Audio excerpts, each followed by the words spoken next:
Ser podcast. Ya tengo la declaración preparada, cariño. José Luis, cariño, no, que soy tu abogado. Perdona, me he liado. Es que como en el juicio entre vosotros os llamáis señorita... Señoría. Que no pasa nada, que yo he sido ministro en el gobierno más progresista de la historia. A mí las mariconadas me parecen bien. Has escrito tu declaración, entonces. ¿Quieres que te la lea? Venga, adelante. Señoría, ahí descubrí la palabra ghosting. Porque ella desapareció, sin más, como un puño al abrir la mano, como una raya de cocaína sobre las tetoras. No, hombre, no, José Luis, no. Lo había pensado, Esto igual... No. Vale. Lo quito, vale. Sigo, A ver qué te parece esto. Fue una ruptura muy brusca. Aquella relación no podía permanecer. Era una relación extramarital. Yo no podía decirle a mi mujer que aquella chica había intentado sentarse sobre mis rodillas cuando yo aún estaba de pie. Quizá esto también es innecesario, José Luis. Vale, Quizá esto lo tacho. A ver esto otro. Mi único delito ha sido amar. Soy un romántico. Ustedes no me conocen. No saben lo que hay en mi interior. Tengo una bailarina balinesa tatuada en el pecho. José Luis, es que no, hombre, no. A ver, no es verdad, lo del tatu. Lo he sacado de una película. Pues peor, es que no puedes hacer la declaración con frases de películas. Pero es antigua, de Humphrey Bogart, no creo que pillen la referencia. Mejor que no, José Luis. Vale. Lo entiendo. A ver qué tal esto otro. De todos los burdeles, de todas las rotondas del mundo, ella entra en el mío. Recuerdo cada detalle. Los puteros vestían de gris. Tú vestías de azul. No, José Luis, no. Para, porque no. ¿Tampoco? No, es que eso es de Casablanca. Bueno, lo he retocado, lo de las putas es mío. Mira, mejor dame el texto y ya te escribo yo lo que tienes que decir. Pero por favor, nada de ponerte romántico en el juicio, ¿de acuerdo? Abogado, presiento que esto es el inicio de una hermosa amistad. Ay, Dios mío, qué cruz, la Virgen puta.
Javier San Pedro es doctor en genética y biología molecular y colabora con El País. ¿Qué tal, Javier? ¿Cómo estás? Hola, buenos días a todos. Y Pera Estupiñá es químico y es bioquímico. ¿Cómo estás, Pera? Muy bien, saludos. Y nos hemos encontrado en la redacción esta semana. Sí.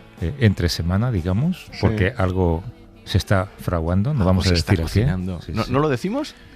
No sé si se puede decir. ¿Se puede decir? Yo pregunté y me dijeron, sí, dilo. Déjame que lo repregunte por si acaso, ¿no? ¿Qué se traen entre manos estos dos? Estarán preguntando los oyentes bueno, y yo mismo, vamos. Ya lo contaremos cuando se pueda. Se podrá contar. Oye, esta semana ha cumplido 100 años David Attenborough, ¿sabes? Sí, ¿no? Fíjate. Y he leído que hay, con la última que le han regalado, digamos, hay 50 especies animales nombradas a su honor, con su apellido. Attenborough se llamarán, ¿no? 50 especies ha descubierto él. No que los haya descubierto, sino que se lo han regalado, digamos. Se lo ha puesto en su honor, ¿no? Sí. Es una figura muy importante. Qué maravilla, claro. Qué maravilla de vida, Y su hermano era el que hacía de empresario en Parque Jurásico. Era que decías, pero ese no es David Attenborough. Era un hermano, tenía un hermano actor que murió. Richard, ¿no? Richard es él, ¿no? No, David y Richard, no me acuerdo ahora cuál. Uno de los dos. Era el empresario de Parque Jurásico. Yo cuando hacíamos El Cazador de Cerebros intenté entrevistarle, ¿cómo podemos contactar con él? Y teníamos que enviarle carta. Sí, me dijeron, no, sí, tiene que enviar una carta, además como escrita a mano, certificada y enviarle a su con domicilio. Pluma. Una Me parece fantástico. Pluma de ganso. Bueno, lo de vivir 100 años está relacionado con... Ya. Seguramente ha leído tu libro y por eso ha aguantado tanto. No, o con lo que el proyecto este que no hemos nombrado. Ya. Ah, vale, lo de... Sí. Pero fíjate la vida que ha llevado, lo que ha viajado, la de virus que podía haber contraído, ¿no? La de enfermedades y tal, ha estado expuesto a tantos entornos y tiene 100 años y está muy bien. Sí, bueno, y aquí el propósito, la motivación, el estar activo, que a veces puede pesar más incluso que unos hábitos saludables, porque teniendo este propósito, este entorno social, esta motivación, pues indirectamente te empuja y no olvidemos los genes. Ya está el doctor en genética. Porque sí, lo mejor que puedes hacer para vivir una vida larga y saludable es elegir muy bien a tus padres. Y él lo hizo de maravilla. Oye, otra cosa que he visto que ha pasado en las últimas horas, me parece, igual lo has visto. ¿Algo de un barco? No, pues sí, aparte de lo del barco, que si queréis, ahora lo comentamos, este aparatito que sigue dando vueltas por encima de Marte, Curiosity, ¿no? Sí. Es el robot que tiene un taladro que va haciendo agujeros. Sí. Y he visto que ha hecho, vete tú a saber la cantidad de agujeros, porque lleva como 10 años, y en el último se ha atascado en la piedra, y entonces al levantar el taladro, la piedra se ha quedado en el taladro. Y entonces los técnicos desde... A ver cómo sacas eso. Claro, hacían vibrar el taladro para que la piedra se soltara, pero la piedra no caía. Entonces, yo me imagino que todo esto tarda mucho, ¿no? Desde que envías la señal al Curiosity. Bueno, 20 y pico minutos o lo que sea. 20 y pico minutos son, no sé. Creo algo así. Bueno, según si la Tierra y Marte están en el mismo lado del Sol... Claro, a veces están más son cerca, pocos a veces más minutos, lejos. 8 minutos, pero a veces la Tierra está a un lado del Sol y Marte al otro, ¿no? Sí. Y ahí, la transmisión es muy larga. Pero mira, este es el gran argumento que utilizan los que defienden la exploración espacial con humanos, porque hay otros, y yo me incluyo, que decimos, no hace falta enviar humanos a Marte si puedes tener un robot allí, un rover, por 10 años y tal. Y dice, pero hay cosas que un humano hace muy fácil, que sería desatascar un taladro, y un robot nunca podrá hacer, ¿no? Oye, pues lo han hecho, ¿eh? Además lo han logrado. Es apasionante. Sí. Muy bien. Porque el robot hace el agujero y luego creo que el polvillo que consigue en ese agujero lo introduce en un sistema que es de análisis geológico para ver las partículas y luego envía... O sea, el robot lo hace prácticamente todo. Pero al final... se le ha atascado el taladro, que es lo que resulta muy gracioso. Curiosity es un robot un poco antiguo, tiene 10 años. Eso es la prehistoria. Oye, pero de los robots. Esto es como con los coches, sigue tirando, ¿eh? Sí, mandando fotos y haciendo análisis. Y como va con placas solares, no se para, ¿no? El que está ahora cogiendo también muestras y dejándolas es el Perseverance, que es más nuevo, y la polémica que hemos comentado varias veces, que la idea del Perseverance era dejar estas muestras en bolsitas selladas para que hubiera una misión que se llamaba Mars Sample Return, que se ha suspendido, que vaya a recogerlas, iba a recogerlas y traer a la Tierra muestras de Marte, y esta es la que Trump se ha cargado. Que estaba aprobada, pero entonces están allí la superficie de Marte llena de bolsitas esperando que alguien las recoja. Que se las pueden llevar los chinos en un momento. Imagínate. Eso es verdad, claro, el primero que llegue se queda con la mercancía, ¿no? Que, bueno, ¿sacamos el temita o no? Como quieras, ¿no? A mí no me hace falta, pero sí. Es tan inhumano todo lo que ha pasado en torno al barco. Sí. Es tan, yo diría que incluso cateto, ¿sabes? Alegar que las ratas pueden ir nadando y llevar el virus para esconder lo que no deja de ser un ejercicio de inhumanidad, ¿no? Sí, de nacionalismo cerril. A mí no me traigáis gente enferma. Yo a mí desembarcarme solo a los míos. Protejo a mi población y os lleváis el barco ese a otro lado, como sea. Y bueno, y ya la epidemiología creativa de que si la rata va a bajar por la cuerda, esto, pues, no le da vergüenza a este responsable político. Lo primero que esperar al último momento, además, para que no se note que es un ejercicio político. Yo estaba ayer viendo la tele y me encontré el pastel ese a las 2 de la madrugada, a 5 horas de que llegara al barco.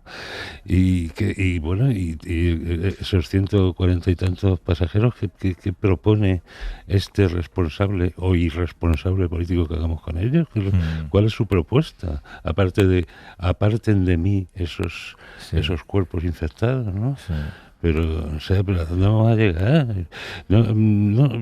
Yo cuando la torpeza basta para explicar algo, yo soy partidario de quedarme en ese nivel de explicación. No sé si habrá una... Pero no, es más que torpeza. Claro. Hay un punto de maldad y de mezquindad, de casi te diría de racismo, incluso, ¿no? Yo cuando escucho absolutamente esto, españoles primero, pero españoles primero, y los demás no te interesan. Sí, absolutamente. Los demás no son seres humanos y... No, mira, cuando pasa al contrario, que hay españoles en algún otro país del mundo, mira que te preocupas de que les atiendan, No, él lo que quiere es hacer populismo, ¿no? Que él protege a su población. Consiguió que salieran 100 trabajadores del puerto a protestar. Sí. Sí. Sí. Que por cierto recomiendo un artículo, un reportaje fantástico hoy, no sé si es hoy o se ha publicado hoy o ayer, en El País, sobre cómo se convive con ratas en Gaza. Uno de los problemas que hay es como los israelíes han destrozado todas las infraestructuras que podía haber para el tratamiento de las aguas residuales, para toda la basura. Hay una acumulación tal de restos y de basuras que, claro, las ratas se están multiplicando a una proporción tremenda. Y hay una declaración de una mujer que dice, tiene una hija de 3 años, y dice: mi hija en este tiempo ha vivido 2 guerras. La invasión israelí y la guerra contra las ratas. Cuenta cómo les atacan por las noches, cómo muerden los dedos de los bebés cuando están durmiendo. Y estamos aquí preocupados por porque una rata vaya nadando desde el barco una hasta la rata costa de Canarias. que no existe. Una rata que no existe porque no hay ratas en el ninguna barco. rata en ese barco, ¿no? Sí, el contraste que provoca la lectura de esa pieza con el ejercicio de deshumanización que nos ha proporcionado el gobierno canario es tremendo. Irracionalidad, irresponsabilidad y sí, catetez. Catetez, sí, seguramente. Bajo nivel, ¿no? Que bajo el nivel de política, qué politiquerío. Bueno, oye, hablando de catetez, hace una semana el jefe de la NASA dijo a un comité del Senado de Estados Unidos que estaba completamente a favor de restaurar el estatus de planeta a Plutón. Ahora hablamos de esto, pero decía lo de catetez porque en ese anuncio Trump se burló del tamaño de las orejas del jefe de la NASA. Bueno, la verdad... No tiene filtro este señor. La verdad es que tiene 2 orejas importantes. Sí, pero eso, bueno, ¿sabes? Lo observas, te lo guardas y lo comentas a lo mejor en voz baja con la persona que tienes al lado, pero humillar a alguien en público de esa manera. ¿Qué dijo? ¿Qué ejercicio de bullying casi colegial hizo? ¿No? Sí. Algo que tenía buenos oídos, hizo un juego de palabras o algo así para que demuestra el poco filtro que tiene este señor cuando dice cualquier cosa. Pero bueno, vayamos al... Sí, exacto. Ninguno. Yo soy partidario... ¿Plutón sí o Plutón no? Yo ya desterré a Plutón del sistema solar, soy lo bastante viejo para eso. Hace ya 20 años de esto, ¿no? 2006. 2006, sí, 20 años. Y los argumentos que se usaron entonces por la Unión Astronómica Internacional, porque esto no es cosa de la NASA ni de Donald Trump, hay una Unión Astronómica Internacional que es la que decide quién es un planeta y quién no y tal, bueno. Y los argumentos siguen siendo válidos. Es que puede haber otros 50 plutones en esa región del sistema solar, ¿no? La región más exterior. Si aceptamos uno, aceptamos todo. Claro. Entonces, ¿no? Quieres tener un sistema solar de 9 miembros en lugar de 8, pero claro, quieres tener uno de 60. Claro. Puede haber incluso, hay quien estima que puede haber cientos de plutones. De hecho, hay uno que ya es más grande que Plutón. Tiene hasta un nombre, se llama Eris. Y estos argumentos siguen siendo tan válidos como hace 120 sí. Es que es verdad que Plutón pues, es esférico, orbita el Sol, por estos motivos sería un planeta. Y un nombre bonito. Sí, y además es geológicamente interesante. Tiene montañas de hielo, glaciares de nitrógeno. Es una pasada. Podría ser un planeta. Dicen que el principal problema es que no tiene la órbita completamente limpia, o sea que hay otros. Y luego que sí, que dices tú, que si aceptas estos, tienes que aceptar al Makemake, a la Úmea, al Orcus, a todos estos planetas enanos que también tendrían estas características. Incluso entre Marte y Júpiter está Ceres, creo que se llama, que es otro planeta enano que está en un cinturón de asteroides, que es grande. Le llaman así, no es que le llame yo en plan como si fuera Trump metiéndome con las orejas del... Planeta enano, sí, es el nombre oficial, sí. Pero bueno. Sí. Es que Plutón no se descubrió porque sea muy grande y muy vistoso, sino por las alteraciones que provocan en la órbita del planeta más externo, que debe ser Urano, Neptuno. Sí. Por el balanceo gravitatorio que se puede apreciar en Neptuno, los astrónomos dijeron, pues ahí tiene que haber otro planeta. Y entonces enfocaron los telescopios ahí y lo vieron. Pero no es especialmente grande ni brillante, ¿no? Hay muchos cuerpos así. Sí, eso pasó con Neptuno también. Neptuno también lo descubrieron de manera indirecta, también. Diciendo, oye, Urano se mueve un poco extraño. Dice, aquí pasa algo, tiene que haber algo que afecte a la órbita. Entonces apuntaron y dice, anda, otro planeta, Neptuno. De verdad. Bueno, tenemos unas conversaciones aquí. Domingo. ¿Y qué quieres que hablemos de ratas nadando? No. Me parece que nos interese más Plutón que el hantavirus. Es fantástico. Que, por cierto, hablando de virus y de pandemias, una de las palabras que aprendimos en la pandemia, de la que se han cumplido ya 6 años, Fíjate, 6 años de la pandemia. Bueno, el otro día pensé que se van a cumplir 25 años del 11S. Este año se cumplen 25 años. Tempus fugit. Me acuerdo cuando se decía, mira, ya van a votar gente que no había nacido en el... Joder, ya no van a votar, ya se están casando los que no habían nacido en el 11S. Se están jubilando. Bueno, una de las palabras que aprendimos hace 6 años, bueno, algunos la conocíais, era la palabra triaje, que es esto que se hace ahora la serie de Pitt, lo ha puesto muy encima de la mesa, ¿no? Cuando alguien llega a urgencias, detectar qué es lo más urgente, quién reclama más urgencia. Mira, hablamos de urgencias y entra el encargado. Ahí está el bicho. Y ese es un ejercicio muy particular porque tienes que valorar deprisa. Claro, ya vimos a George Clooney haciéndolo en los años 90. Bueno, vimos a Noah Wyle en la misma serie y le hemos vuelto a ver ahora. Y es el protagonista exacto, ahora. Exacto. Y hay un estudio que se ha publicado ¿dónde se ha publicado? En Science, sí, un estudio que es pionero en Harvard, que ha demostrado que el razonamiento clínico de la inteligencia artificial es capaz de diagnosticar con más precisión qué hacer en ese triaje de urgencias sanitarias que cualquier otro médico. Borja, no te he dado paso todavía, no puedes hablar. Yo le iba a preguntar a él. No puedes hablar, Borja. Sí, sin ver el truco es sin ver al paciente, simplemente dándote la información de historial clínico. Una enfermera ha visto al paciente. Una enfermera ha dicho qué tal, dándote la información que puede recibir un médico en ese momento, en un hospital. Además, hecho con casos reales, eran 60 y pico casos o 70 y pico casos reales, y la inteligencia artificial no ha sido perfecta, pero ha sido mejor que el humano. Y esto, claro, de nuevo, no lo va a sustituir, porque es verdad que la inteligencia artificial no puede tocar el abdomen de un humano, no puede hablar con los familiares, pero como herramienta sí que puede ser mucho más rápida analizando el historial clínico. Entonces sí que ha sido un estudio que le han dado muchas vueltas. Como tener una segunda opinión en momentos en que claro, el riesgo que dicen es que puede ser una primera opinión. Es decir, cuando dicen ¿qué retos es eso? Que el médico ya de repente diga, vale, pues me fío de este prediagnóstico que diga la IA y avance por allí. Bueno, no sé. Ojalá tuviéramos en la mesa a un médico que haya pasado toda la noche en las urgencias del hospital, ¿no? Qué pena no tener. Espera, hagamos magia. ¿Qué tal, Borja? ¿Cómo estás? Muy bien.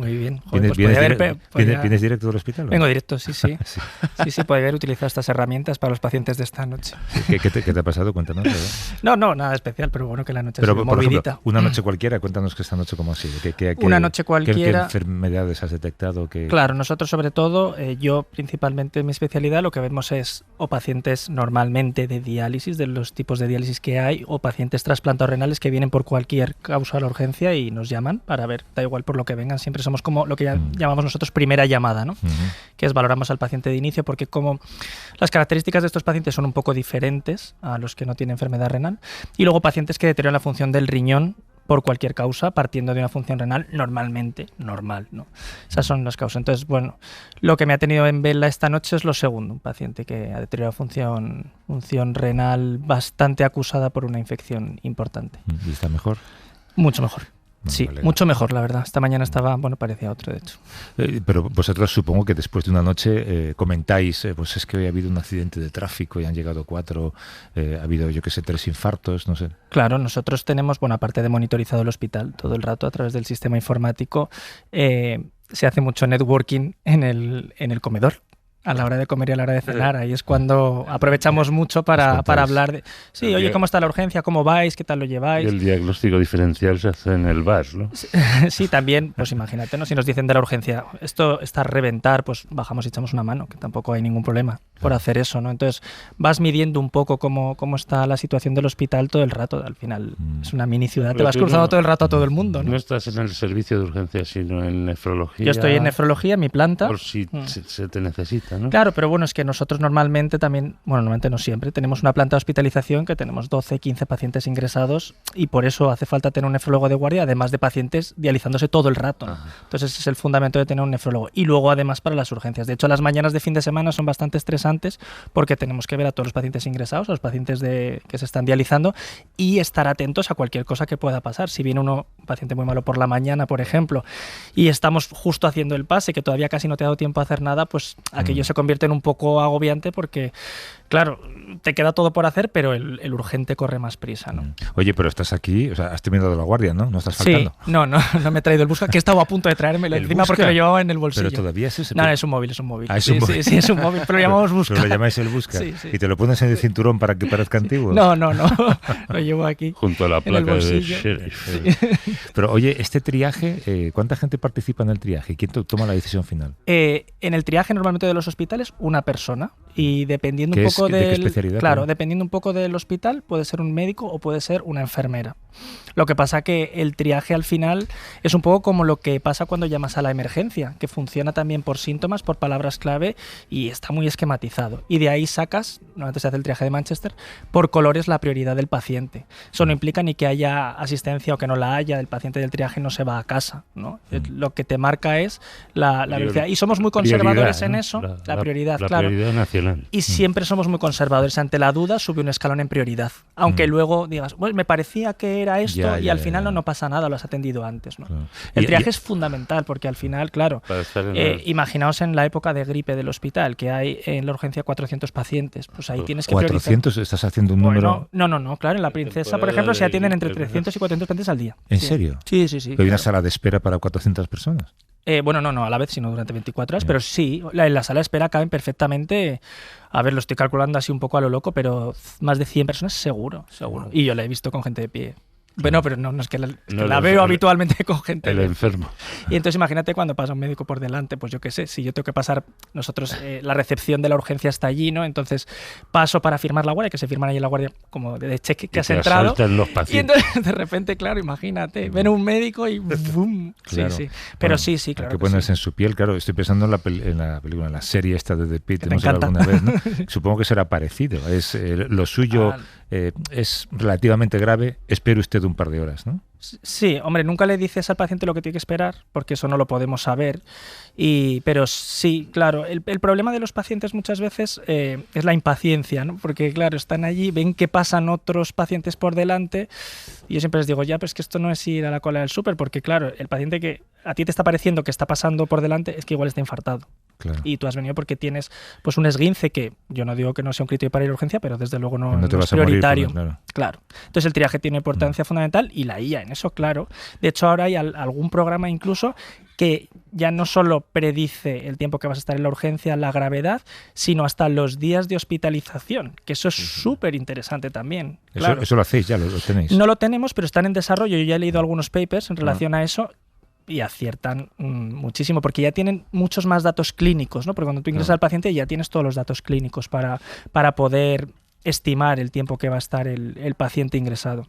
Y eso para el control de camas, por ejemplo, es súper importante. Sí. Es interesantísimo ver cómo siempre lo que hablemos surge la IA, ¿eh? Estamos en esa época. Pero ¿y por qué le tenemos miedo a eso? Si es que... Bueno, no lo sé. Esta mañana, mira, hablaba con Mar Bassets fuera de micrófono. Él ahora está en el Departamento de Opinión del País y a mí se me ha ocurrido preguntarle, oye, si a la IA le damos todos los editoriales que ha publicado el País en toda su historia, en los 50 años, la IA sería capaz de pensar como piensa el país. Claro. ¿No? La IA te dirá, sobre este acontecimiento pensamos esto, ¿no? Sí. Y diría cosas como, resultaría cómico de no ser por lo patético, que es una frase muy de editorial del país. Tú la has usado, de hecho, ¿no? Hombre, por supuesto. Nosotros esta semana, por ejemplo, hemos hecho un curso de IA, y con esto ya acabo, que tenemos que dar paso a de lo que venía yo hablando, del sueño, pero un curso de inteligencia artificial aplicado a medicina. Y yo creo que he aprendido a saber cómo funcionan al menos 20 programas. Y cada uno diferencial. O sea, no es que hagan todos lo mismo, ni mucho menos. Y bueno, me ha parecido maravilloso. Yo creo Se me han quitado los miedos. Conversaciones que tenemos ahora, si las revisitamos dentro de un par de años, estaríamos asombrados de lo que ha avanzado esto. Y si miramos atrás hace 2, igual, claro. Oye, esta semana tú y Beatriz habéis estado en la unidad del sueño y epilepsia en el Hospital Universitario Ramón y Cajal en Madrid. Hoy vamos a visitar la unidad del sueño del Ramón y Cajal, Borja. Sí, que me viene bastante bien porque para variar estoy saliente de guardia. ¿Ah, sí? Igual me dejan echarme una cabezadita. ¿Qué crees? Vamos a preguntarles. Mira, estamos en la 5ª planta y veo aquella puerta, sí, es al final del pasillo, pone unidad del sueño y epilepsia. Ahí Lo cual es llamativo porque normalmente estas dos entidades suelen ir por separado, ¿no? Existe la unidad del sueño como tal y la unidad de epilepsia como tal, pero esta unidad de este hospital tiene la peculiaridad de ser multidisciplinar y que la coordinen entre neumólogos, neurólogos y neurofisiólogos. Esto seguro que nos lo puede contar muchísimo mejor la coordinadora de la unidad. Que veo que nos está esperando allí al fondo. La Vamos a saludarla, Irene Cano. Irene Cano. Hola, Irene. Hola, muy buenos días. Muchas gracias por recibirnos. Encantada. Os voy a hacer ahora un paseo, lo único que hay que hablar bajito, ¿vale? Porque tenemos a niños durmiendo. Durante el día tenemos 6 habitaciones y por la mañana en 2 de ellas hacemos polisomnografías infantiles. Luego tenemos a los niños que son pequeñitos y como los despertemos me asesinan. ¿De qué edades? Normalmente son pequeñitos, incluso de año y pico. Tuvimos hace poquito un niño de 24 días, pero eso no es habitual. Pero tenemos niños de 2 añitos, 3 añitos, 1 añito. Son normalmente niños pequeños. Y yo pensaba que esto era más de adultos. De adultos tenemos también y muchísimos. Pero me llama por la el atención. día, eso es que la apnea del sueño, fundamentalmente, que es para la patología que hacemos los estudios de sueño en niños, es muy prevalente. Lo que pasa es que igual que en los adultos existe un alto infradiagnóstico, pero en torno a un 2-4% de niños tienen apnea del sueño que no se sabe. Entonces aprovechamos y en los pequeñitos hacemos el estudio de sueño por el día y más mayores se hacen de noche. Pues vamos a entrar. Vamos a entrar. Ahora ya Borja, vamos en pórtate silencio. bien Lo voy a y intentar. baja la voz, ¿vale? Por favor. Lo voy a intentar. Venga. Bueno, pues bienvenidos a la unidad. Entonces, como podéis observar, tenemos 6 habitaciones, el control de enfermería, que ahora vamos a ver, y tenemos luego un despacho, una sala de trabajo común que compartimos los 3 servicios que aquí participamos, que somos neumología, neurofisiología y neurología, porque es unidad de sueño y epilepsia. ¿Dónde están los niños? Aquí, justo aquí.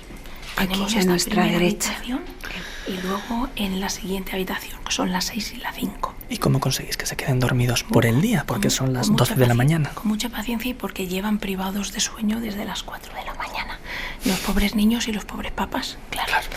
Estamos viendo a 2 niños que están con sus padres durmiendo desde las 9 de la mañana y se les hace una monitorización de cabeza y luego una serie de electrodos por partes del cuerpo específicas.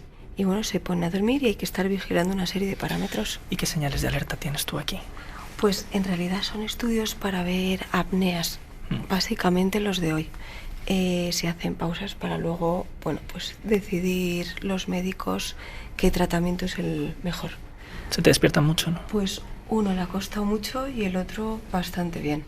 Muy bien, pues seguimos la visita, seguimos el recorrido. Entonces, ahora mismo estamos, como veis, en el control, que vemos en estos 2 monitores en las 2 habitaciones que están los 2 niños, y luego tenemos los monitores que tenemos activos también de las 2 habitaciones de la parte de epilepsia, ¿vale? Estas son las 2 habitaciones de neurología y el objetivo son pacientes con una epilepsia con mal control o que que se requiere un cambio de medicación, y entonces lo tenemos monitorizado durante varios días para poder ir haciendo los cambios oportunos que necesitamos. Aquí la monitorización sí que es electroencefalograma. Eso es, esto es electroencefalograma, y vamos viendo, pues se detectan, obviamente la enfermería está muy entrenada en la detección de cualquier crisis, que se avisa al médico pertinente, en este caso al neurólogo. Y que le trata sobre la marcha, entiendo aquí, ¿no? Algunos sí, y en otros simplemente pues queremos ver la frecuencia de esas crisis para luego determinar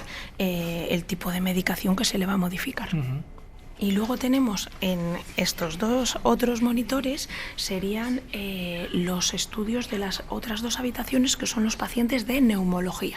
Y en las habitaciones de neumología, por la noche vendrán 2 pacientes de neumología a hacer un estudio sueño, pero por el día lo tenemos de hospital de día para monitorizar. Aquí justo está saliendo mi compañera, la doctora Barbero, que es la que trata al paciente de ventilación. Entonces son pacientes que durante el día les monitorizamos el ventilador que tienen en el domicilio para ver si hay que modificar parámetros. Y por el otro, hay un niño llorando.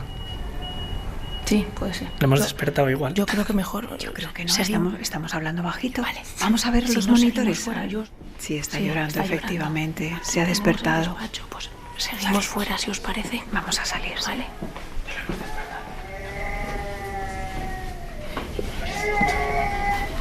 Vámonos, que nos cae a nosotros la bronca.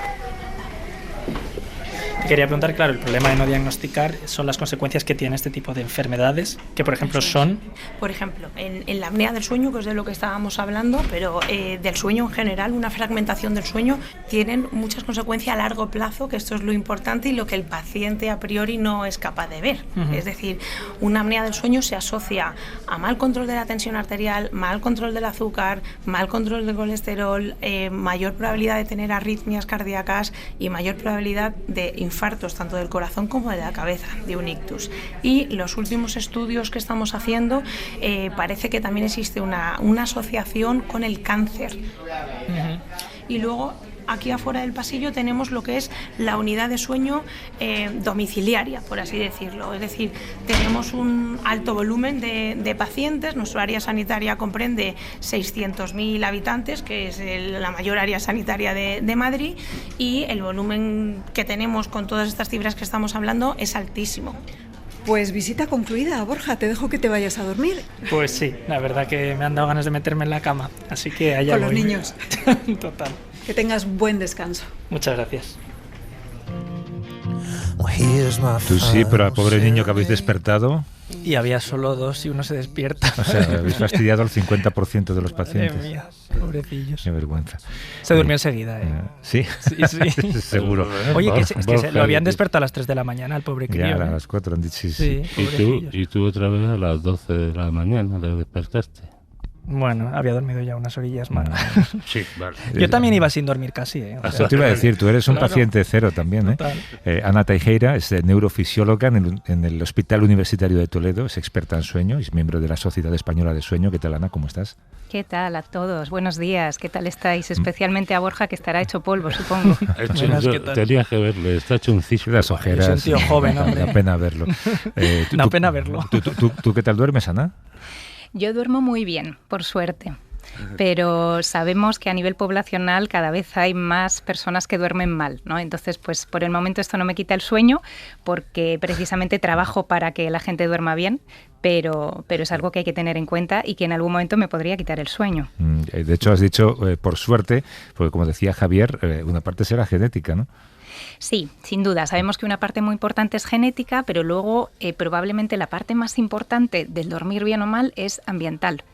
Y muchos problemas se pueden prevenir con prevención primaria. Es decir, que podemos intentar hacer buenos hábitos de sueño para intentar no desarrollar enfermedades de sueño a lo largo de la vida. Mi sensación con esto, perdón que me meta por medio, claro, es que está declarado que, como lo he leído antes, el 10 al 20% de la gente declara dormir mal.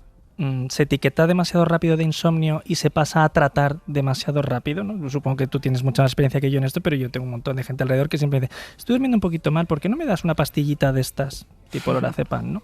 Sí.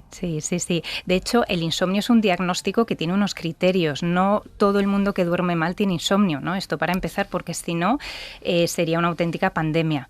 Pero sí que es verdad que aunque tiene unos criterios diagnósticos que habitualmente vemos en una unidad de sueño, cada vez vemos más incidencia de insomnio en adultos, en nuestra sociedad moderna, ¿no? Entonces, no todo se trata, por supuesto, con pastillas, como hablabas, ¿no? El lorazepam, que es una auténtica pandemia en nuestra sociedad, ¿no? España es el país que más hipnóticos consume a nivel mundial. Pues esto deberíamos ver qué está pasando ahí.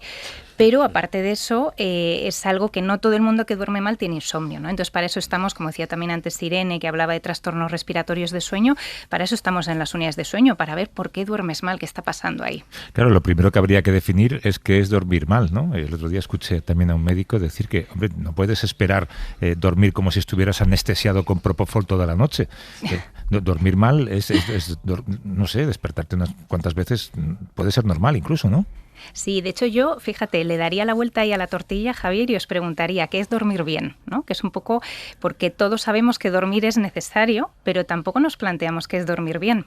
Y entonces, a partir del dormir bien, ya podríamos pasar al dormir mal. Por ejemplo, esta noche Borja, que ha estado privado de sueño claramente, pues sabes lo que es el efecto de no haber dormido bien una noche, ¿no? Estará cansado, tendrá problemas de concentración, habrá consumido más cafeína para poder mantenerse despierto, ¿no? Porque la cafeína es un alertizante. Está diciendo que sí a todo. Sí, sobre todo a lo último, a lo del café. Pena no estar allí para verte.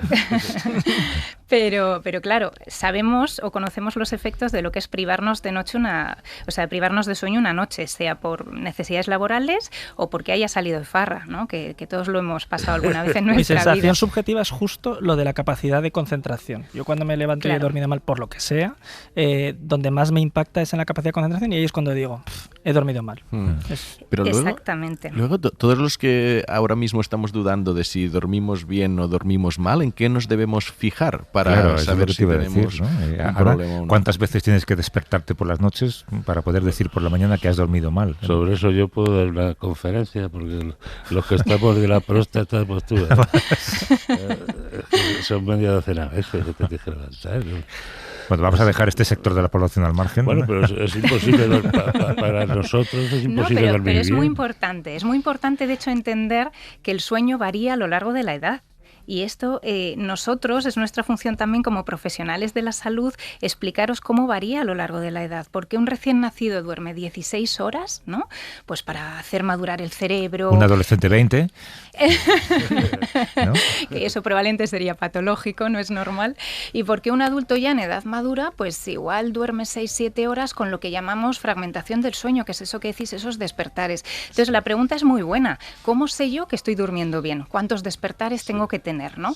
Bueno, aunque no hay una definición exacta de dormir bien, sí que os diré que, como os decía, esto varía a lo largo de la edad. Un adulto, sabemos, según los estudios científicos que hay, que necesitamos unas 8 horas de sueño continuo, nocturno, para poder decir que hemos dormido bien, ¿no? Entonces, pues ahora os empiezan a surgir dudas. Yo es que nunca duermo 8 horas, o yo me despierto 5 veces. Pero ni de coña, ¿no?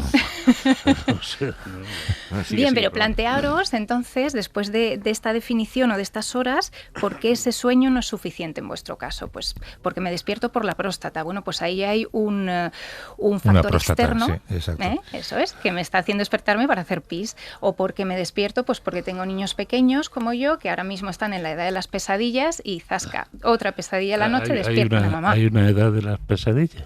Sí, sí. Hay determinados trastornos del sueño que están muy ligados a determinadas edades. Sobre todo en los niños, las alteraciones en el contenido de los sueños, ¿no? Las pesadillas, los terrores nocturnos, los sonambulismos. Yo siempre he dicho, porque cuando trato a pacientes, pues también intento contarles un poco anécdotas, que yo de pequeña era sonámbula. Yo llegué a activar la alarma de mi casa. Imaginaos el lío que montaban mis padres, la disrupción en su sueño, activando una alarma siendo adolescente, ¿no? Entonces, pues bueno, todo eso hay que comprender que todo varía a lo largo de la vida y que además las enfermedades de sueño también varían según la edad. O sea, que fueron tus padres los que te obligaron a estudiar esto, ¿no? Y a dedicarte a eso. No, de hecho, como castigo. mi abuelo ha sido uno de los primeros neurofisiólogos de España. Entonces yo he tenido la suerte de, probablemente lo llevo un poco en los genes. Es fascinación más que otra cosa. Pero entonces, si en vez de 8 son 7 y alguien se despierta, yo qué sé, imagínate, te despiertas 4 veces durante la noche, das unas cuantas vueltas, duermes 7 horas, pero te levantas y te encuentras bien. ¿Has dormido bien o has dormido mal? Probablemente has dormido bien. No solo son las horas de sueño, sino la calidad de ese sueño. Tú puedes tener algún despertar, pero si tienes el suficiente sueño profundo, el suficiente sueño REM, ciclas bien a lo largo de la noche desde el punto de vista de tu cerebro, las fases de sueño que tenemos, que todas son muy importantes, y te levantas descansado, has dormido bien. Yo justo te iba a preguntar eso, ¿no? Que me parece que lo de las 7-8 horas, bueno, puede ser un criterio como de cribado para entrar ya en un estudio, lo primero para descartar causas secundarias, pero lo segundo para lo que os dedicáis los neurofisiólogos, que si quieres hablar un poco de eso, porque yo creo que la gente no tiene mucho concepto de qué es un neurofisiólogo para establecer un estudio con patrones de sueño, ¿no? Que sería un poco la primera prueba diagnóstica a realizar en esos casos. Sin duda. Bueno, pues un médico neurofisiólogo es un médico que estudia a través de distintas pruebas el sistema nervioso, central y periférico, ¿vale? Eso es lo que hacemos. Entre ellas estudiamos la vigilia, pero también estudiamos el sueño a través de una prueba que se llama electroencefalograma. Lo que vemos es cómo funciona tu cerebro y gracias a eso podemos saber si estás despierto, dormido o en qué fase de sueño estás, ¿no? Generalmente los neurofisiólogos, entre otros especialistas también como los compañeros neumólogos o neurólogos, podemos ser también expertos en sueño, somnólogos, ¿no? Que es una capacitación que todavía no existe en España, pero que debería existir. Entonces, esa capacitación que nos permite ser experto en sueños nos permite llevar una unidad de sueño, que es lo que hago yo, ¿no? Entonces, ya en una unidad de sueño lo que hacemos es estudiar vuestro sueño o vuestras enfermedades de sueño en general, y la prueba más importante que hay es la polisomnografía, que es un estudio de sueño nocturno donde monitorizamos, antes lo contaba Irene, cómo funciona vuestro cerebro. Pues esto nos permite sacar la arquitectura del sueño, ¿no? Que es lo más importante. Es compleja, ¿no? Porque todo el mundo hemos oído hablar del sueño REM y tal, cuando los movimientos rápidos de los ojos, pero el ciclo del sueño es más complicado que eso, ¿no? Sigue una serie de pautas muy complejas. Totalmente, porque no solo, aunque el sueño es cerebro, nosotros dormimos gracias a que nuestros cerebros se activan una serie de circunstancias y de neurotransmisores que nos permiten dormir, pero es que el sueño controla un montón de funciones biológicas de nuestro cuerpo. En el cuerpo. Claro, está interrelacionado con el sistema metabólico. ¿Os habrá pasado alguna vez que cuando no habéis dormido bien un par de noches, al día siguiente tenéis como mucha hambre, tenéis como disregulado el sistema metabólico? Sí. El sistema inmune, ¿no os ha pasado alguna vez cuando habéis tenido una fiebre muy alta que tenéis como mucha somnolencia, que lo que queréis es dormir? Mi abuelo siempre decía que el sueño era un gran regenerador y reparador, que dejáramos a la gente dormir si estaba malita, porque reparaba sus tejidos, trabajaba en sus células, pero también tiene una relación muy estrecha con el sistema cardiovascular, para que mi tensión arterial, mi corazón, todo el árbol vascular funcione bien, yo necesito dormir bien, ¿no? ¿Qué envidia da a la gente que duerme tan bien como estás describiendo? A mí muchísima. Da mucha rabia a la gente que duerme 9 horas de un tirón todavía, ¿verdad? Sí, me da muchísima envidia. Yo no lo digo ¿Te puedo lanzar palabras, Ana, y me dices lo primero que te sugieren? Sí, por supuesto. Melatonina. Compuesto químico. No es natural. Ya está, ¿no? Pero a ver, esto puede tener un pequeño ahí subtítulo. Es que la mayoría de la gente que viene a consulta de sueño nos dice, no, yo solo tomo cosas naturales como la melatonina. Dices, hombre, bueno, es un compuesto químico, no es que sea natural. Bueno, estamos hechos de compuesto químico. Sin duda alguna. Pero no restaura el ciclo del sueño, por ejemplo, la melatonina. ¿No te parece un agente mucho más interesante que, bueno, por supuesto, una benzodiazepina? Sin duda, sí, pero la melatonina es que no es un fármaco específico per se para el insomnio. La melatonina es un cronobiótico. Al final lo que hace la melatonina es alinear nuestros relojes internos del sueño, lo que llamamos el ritmo circadiano. Con la luz, lo alinea con la luz, ¿no? Con el ciclo. Sí, ese es el regulador externo. El regulador externo del ritmo circadiano es la luz. Es el que permite que nosotros estemos dormidos a la noche, en teoría, ¿verdad? Y despiertos durante el día. Y la melatonina se empieza a secretar, empieza a trabajar en nuestro cerebro las primeras horas de la noche.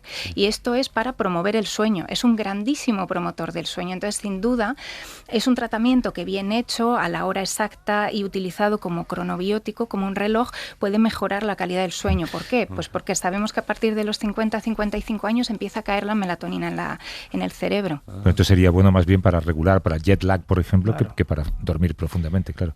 Claro, para todos los trastornos que llamamos del ritmo circadiano, como el jet lag, la melatonina es un sincronizador. Entonces, si administramos un extra de melatonina exógena, sincroniza antes nuestros relojes internos. El jet lag es duro. Te doy otro producto que un colaborador de este programa defiende a capa y espada. Pregabalina. La pregabalina es bastante fantástica en muchos aspectos, he de decir, porque lo que le faltaba escuchar a él, que le digas esto. ¿Quién es? ¿El fantástico? No lo puedo decir. ¿El fan? Forma parte secreto de su profesional. médica. Ah, está bien esto. Bueno, yo os cuento, la pregabalina al final es un fármaco que tiene o nace con otras directrices, es un neuromodulador, modula el dolor, pero a lo largo de estas últimas décadas cada vez hay más estudios que han visto que tiene un beneficio en la arquitectura del sueño, entendiendo que es un fármaco que llamamos GABAérgico, que tiene unos cambios en los neurotransmisores que puede favorecer también ciertos efectos secundarios, ¿eh? No es una melatonina. Sí, o sea, es el Ozempic del sueño casi, ¿no? No. Se van descubriendo cosas cada vez. No tiene tanto éxito. No. Los efectos adversos me parecen suficientemente relevantes como para... Es que, sin duda. Yo tomo pregabalina desde hace unos años. Ya sabes quién ha sido. Sí, ha confesado. No lo sabía, es otro. Está bien no soy ese colaborador. No, del que usted me habla. Pero sí que la tomo y la tomo porque no puedo dejarla. No, he intentado 1000 veces dejarla y me pongo... ¿Pero duermes mal cuando la dejas o qué? Duermes mal, te empieza a molestar la piel. Yo supongo que eso es un depresor nervioso, tanto en el sistema central como periférico, y que al dejar de tomarla se te ponen los nervios de punta, literalmente. Es una manera muy bonita de definirlo, sí. En cierto modo tiene una multiacción a nivel del cerebro. Entonces, pues si modula tu dolor y tú tienes, por ejemplo, dolor crónico a la tarde o a la noche, y si además ayuda a mejorar la arquitectura del sueño, pues mira, si te va bien, maravilloso. Más que irme bien, es que no puedo dejar. Pues pide ahora con Ana. Exacto, Javier, pide exactamente. Vale, cada médico que venís por aquí acaba conmigo de paciente. Yo estoy a vuestra disposición. Yo quería jugar al juego de Javier solo para decirte un agente más, sin decirte lo que opino primero, es magnesio. Bueno, es que contestar solo una palabra, pues precaución, diría yo. O sea, yo creo que no todo está en la época en la que vivimos, donde, yo creo que las redes sociales, el acceso a la información, ¿no? Es algo fantástico, pero información con rigor, ¿no? Es decir, que en las unidades de sueño, en nuestro caso, sí que es verdad que cada vez nos encontramos más personas o pacientes que acuden diciendo, pues yo me tomo no sé cuántos complejos vitamínicos y además a la noche el magnesio, el triptófano y el no sé qué. Dices, bueno, vamos a ver primero cómo está hecho ese magnesio, cómo es, qué cantidad tiene, qué excipientes, qué cosas puede tener. Y luego, ¿lo utilizas como precursor para el sueño? Bueno, pues sí que es cierto que hay estudios que están diciendo, sobre todo, por ejemplo, en mujeres perimenopáusicas, que puede tener un beneficio a la hora de dormir mejor. Pero yo te diría que en estos momentos no tenemos dentro de las sociedades científicas de sueño un rigor claro sobre si recomendar o no recomendar el magnesio. Pero Borja, genial. Borja era lo que quería oír. Tiene opinión sobre esto. Es un antimagnesio, creo que estás suplementos en general, pero no soy antimagnesio, pero un hater del magnesio. A ver, esto es como, los médicos occidentales que tenemos una amplia formación en medicina moderna occidental, pues no la tenemos la mayoría de las veces en medicina tradicional, por ejemplo, asiática o china. Yo he tenido pacientes que han hecho sesiones de acupuntura en Madrid con acupuntores muy buenos y han empezado a dormir mejor. ¿Quién soy yo para decirte que no lo hagas? Que igual es placebo, ¿no? Entiendo. Esto es. Lo que cabría pedir es ensayos clínicos para ver si esas técnicas funcionales funcionan realmente. Eso es. Ana Teijeira, que es neurofisióloga en el Hospital Universitario de Toledo y experta en sueño. Ana, estaría todo el día escuchándote y seguramente además luego dormiría mejor. No, porque eso significaría que soy soporífera. Claro, no, hombre, no, lo digo porque no haces más que deslizar consejos y consejos y consejos. Gracias, Ana, hasta luego. Un auténtico placer. Que Borja durmáis Quiroga, muy bien. duerme bien, a ti te hace falta, ¿no? Sí, antes de que me despidas, te queríamos agradecer tu oferta de hace un par de semanas de Sí. la Feria del Libro, que esperamos que no se te haya olvidado, ¿no? Sí, ya tenemos fecha, el 7. ¿Vais juntos? No, contigo. Iremos los 3. Lo y te dije lo yo. queríamos agradecer en público porque te ofreciste. Claro, así queda el grabado, ¿no? domingo 7 al Claro, lo que pasa es terminar- que si es a las 11 no voy a poder No, estar. lo porque ponemos tengo a la hora Ya que hemos- te ya venga hemos bien. hablado con la editorial para que sea a la 1. Javier ha quedado con Eric Clapton.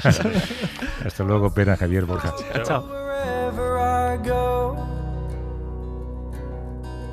yeah, some parts of you follow wherever I go. Para no perderte ningún episodio, síguenos en la aplicación o la web de la SER, Podium Podcast o tu plataforma de audio favorita.